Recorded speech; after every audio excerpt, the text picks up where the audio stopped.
भाई सबको मुबारक हो। 3 सालों के बाद जाकर पाकिस्तान टीम ने कोई अवे टेस्ट मैच जीता। और यार ये जो बाबर ने अभी फिनिश किया है, 2 लगातार छक्के लगाकर एक स्टेटमेंट दिया कि भाई मैं फॉर्म में भी हूं, मैंने ये मैच जीता है। पिछला मैच जो हम लोग हार गए वो हार गए, बट ये जो मैच जीता हूं और जो अगला टूर है हमारा वो इंग्लैंड का टूर है। और एक स्टेटमेंट गई है इंजर्ड फिंगर्स के साथ।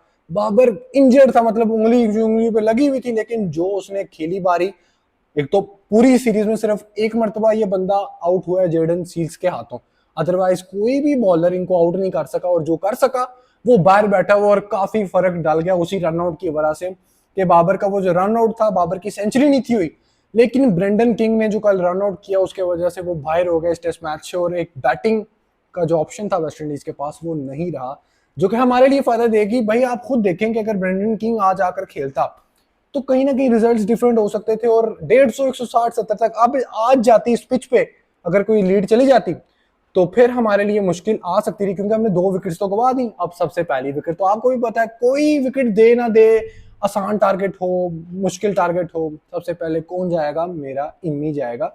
इमाम के मैंने स्टैट्स निकाल के रखे हुए हैं। इमाम के जो सेना का, वैसे जो सेना नहीं है ये, इमाम के सेना में ना 20 इनिंग्स हैं, 390 रन हैं और 20 की एवरेज है। हाईएस्ट स्कोर आपको पता कितना है? 100 होगा, 70 होगा, 80 होगा? नहीं, 63 है, जो कि इमाम के लिए अलार्मिंग। और ये भी 63 आई थिंक आयरलैंड के अगेंस्ट है। आयरलैंड के अगेंस्ट इन लोगों ने ये मैच खेला हुआ है, तो उसमें उसने ये रन किए थे। इमाम को मुझे लगता है ड्रॉप करना पड़ेगा इंग्लैंड सीरीज में, क्योंकि अगर शान सही हो जाता है तो आपके पास एक ऑप्शन है, शान ओपन करेगा अजान के साथ।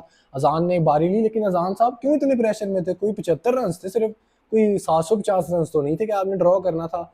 अजान को चांसेस मिले, बट आपको क्रेडिट बाबर को भी देना चाहिए, जो उसने इस टेस्ट मैच में कप्तानी की और जो फैसले लिए कि सरफराज की तरफ से, असद शफीक की तरफ से और बाबर की तरफ से, कि भाई अब्बास को ड्रॉप कर किया इस कंडीशन में, मतलब स्पिनर्स को खिलाना था। साजिद को, साजिद पूरा कैरेक्टर है बॉस। कल जो उसने नॉक खेली थी ना 30 रन की, और जो हमें लीड मिल गई, मैंने कल भी बात की थी, ये 40-43 रन की लीड ने काफी फर्क डाल दिया। और वही आपको देखने को मिला बॉस। साजिद ने 30 रन जो किए, उसके बाद 4 विकेट्स वो भी लेकर गया, और आज अली उस्मान भी 4 विकेट्स लेकर गया। बट आपको मोहम्मद अली को नहीं बोलना चाहिए। मोहम्मद अली का मैंने आपको ये बताना था कि उसकी पेस नहीं है। मैं थोड़े दिन पहले चाचू के साथ मैच देख रहा था अपने, तो वो भी ये कह रहे थे कि ये कैसे बॉलर है, मतलब इनसे आउट नहीं हो रहे। पेस देख रहे थे ना, तो वो कह रहे थे कि यार ये बुढ़ा लगता है, मतलब ये जित लगता है, और इसकी पेस नहीं है। वाकई पेस नहीं है, बट ये जो आज इसने जस्टिन ग्रीव्स की विकेट ली थी ना बॉस, वो एकदम इतनी जरूरी थी। क्योंकि अगर पार्टनरशिप लगती कुमार रोज या शुमार जोसफ के साथ लगती, तो जस्टिन ग्रीव्स काफी रन ले सकता था अपनी टीम के लिए, जो कि नहीं हुआ, क्योंकि उसका रिकॉर्ड हमारे खिलाफ आहिस्ता आहिस्ता सेट हो रहा था। वो बैटिंग अच्छी कर रहा था, बट मोहम्मद अली ने उसे बोल्ड मारा। बाबर ने ट्रस्ट किया, जो कल उसने आखिरी बाबर ने विकेट ली थी ना, निकलवाई थी रोशन चेज के लिए उस्मान की तरफ से, भाई वो कमाल थी। इतनी खूबसूरत कप्तानी की गई, और ये जो एंड पे आके बाबर ने स्टेटमेंट दे दिया ना, वो बहुत ही खूबसूरत है। जो फिनिश किया वरीकन के अगेंस्ट, जो हमारे खिलाफ स्टार बना हुआ है, उसको बाबर ने आखिरी 2 गेंदों पे लप्पे छिड़काए, एक लेग पर और एक ऑफ पर। खूबसूरत फॉर्म में बाबर। आज भी अब्दुल्ला बैटिंग, बाबर और अब्दुल्ला के सेम सेम रन से, और दोनों ही हमारी टीम के इस टेस्ट मैच के हाई स्कोर थे। ये शर्म की बात होगी इंग्लैंड टूर से पहले कि भाई बाबर और अब्दुल्ला ने रन किया। अब्दुल्ला तो रिप्लेसमेंट के तौर पर आया हुआ है, तो बाकी क्या कर रहे हैं? बड़ा अलार्मिंग है।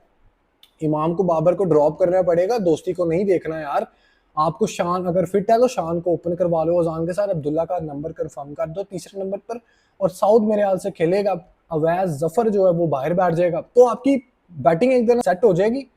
लेकिन यार आगा जी रिजवान भी हैं, मुझे तो इनकी भी टेंशन लगी हुई है कि अगर बाबर अच्छी फॉर्म में आ ही गया तो थोड़ी सी ना हमने परफॉर्मेंस नीचे से देनी है ऊपर से देनी है। मिल मिलाकर दोगे ना, तो इंग्लैंड की अगर सीरीज हम लोग जीतते हैं तो बहुत अच्छा होगा। वैसे मैं कह रहा था ये मैच हम लोग हार जाएंगे, बट पाकिस्तान ने मेरे मुंह पे चपेड़े मारी, और मैं यही चाहता हूँ हमें मारो। हम लोगों की जो हम लोग बात करते हैं ना क्रिकेट पे, हम सबके मुंह पे चपेड़े मारा करो, यही हम चाहते हैं। कितनी खुशी हुई मुझे यार कि हम लोगों ने ये सीरीज को ड्रॉ किया। अगर हारते तो जलालत बहुत ज्यादा होनी थी। और पीसीबी को 3 साल लगे अवे टेस्ट मैच जीतने के लिए, और किसको बुलाया गया? उसी को बुलाया गया जिसने आखिरी मरतबा टेस्ट सीरीज जितवाई हुई है अवे की, श्रीलंका के खिलाफ 2023 में। बाबर ने वो सीरीज 2 मैचेस की थी, जितवाई थी, श्रीलंका को वाइट वॉश किया था। श्रीलंका में ये पाकिस्तान ही टीम है, वाहिद बाबर की कप्तानी में हुआ है। तो बाबर ने अपना एक तरह से रिकॉर्ड भी बचाया है। एक मैच बाबर हारा है वेस्ट इंडीज में, बट उम्मीद करता हूँ इंग्लैंड में हम लोग अच्छा खेलते हैं, अच्छा करेंगे। उबैद है हमारे पास, मोहम्मद अली है, उसके बाद हमारे पास खुरम शहजाद है, अब्बास है, अब्बास का बहुत तजर्बा है। अब्बास और शान मसूद वहाँ पर लाजमी चाहिए बॉस।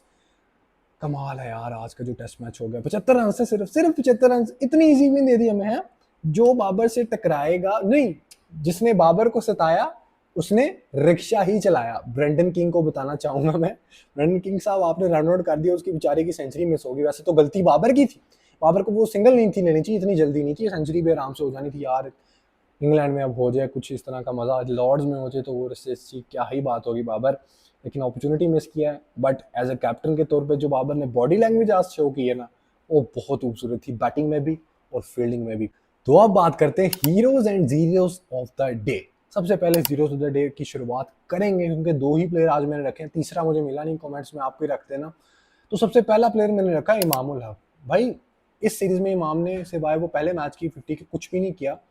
इमाम को करना चाहिए था, और इमाम का बड़ा सिंपल सा कि आपको तेज बॉल बाउंसर बाउंसर आया, कोई बाहर जा रही है गेंद, तो आप खेलोगे तो आप आउट हो जाओगे। तो ये इमाम पर है कि भाई ड्यू है कि बाहर कर खेलना। मुझे तो मेरा दिल है कि इमाम को नहीं खिलाना चाहिए इंग्लैंड में, अगर शान फिट हो जाता है। नहीं होता तो एक टेस्ट मैच इमाम खेल ले, कोई मसला नहीं।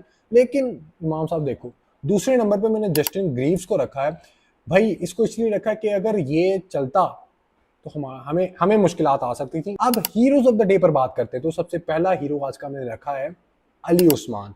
भाई पूरे टेस्ट मैच में, उससे पिछले मैच में भी लगा था कि भाई कुछ नहीं करेगा, बैटिंग में भी डिसअपॉइंट किया था, लेकिन ये जो 4 विकेट्स लेकर गया है कल दिन के अख्ताम पर, और आज आते साथ ये जो हमने झोलमोल फटाफट कर दिया ना, वो बहुत खूबसूरत था। 4 विकेट्स लेकर गया है, साजिद ने इसमें से एक डिजर्व करता रहा 5 विकेट हॉल, बट कोई नहीं, पाकिस्तान टीम जीत गई, और क्या चाहिए। दूसरे नंबर पर मैंने बाबर रखा है बॉस। इस टेस्ट मैच में बाबर बहुत पॉजिटिव लगा है, वो चाहे कप्तानी कर रहा हो या एज ए प्लेयर के तौर पर खेल रहा हो, दोनों जगहों पर बहुत खूबसूरत लगा है।